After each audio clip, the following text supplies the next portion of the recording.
बाजीराव पेशवा और किसान। बाजीराव पेशवा मराठा सेना के प्रधान सेनापति थे।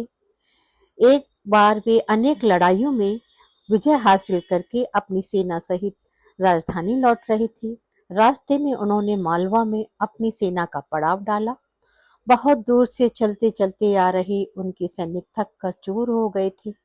वे भूख प्यास से व्याकुल थे। उनके पास खाने के लिए पर्याप्त सामग्री भी नहीं थी।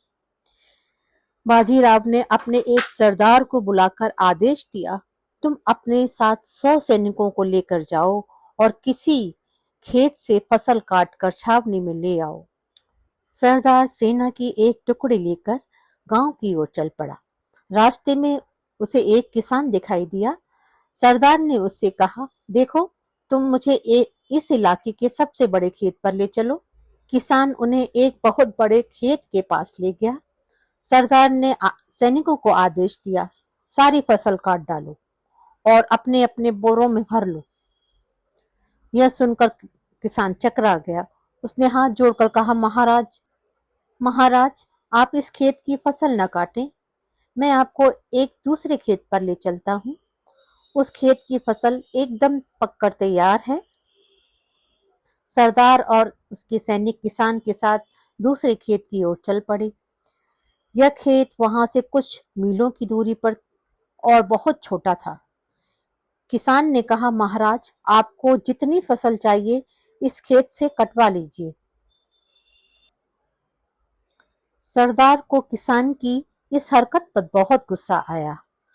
उसने किसान से पूछा, यह खेत तो बहुत छोटा है, फिर तुम हमें वहां से इतनी दूर क्यों लेकर आए?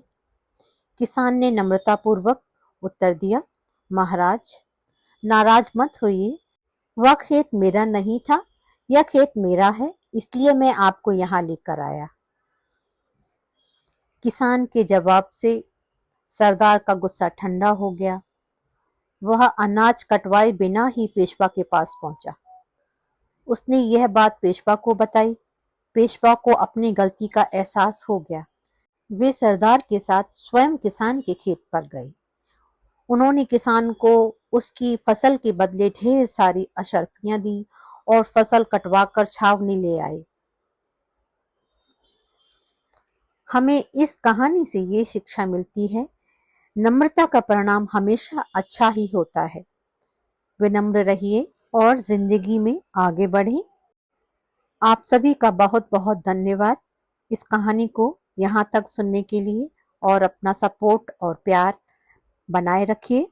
आपको आगे भी बहुत सुंदर और दिलचस्प कहानी सुनने को मिलेंगी।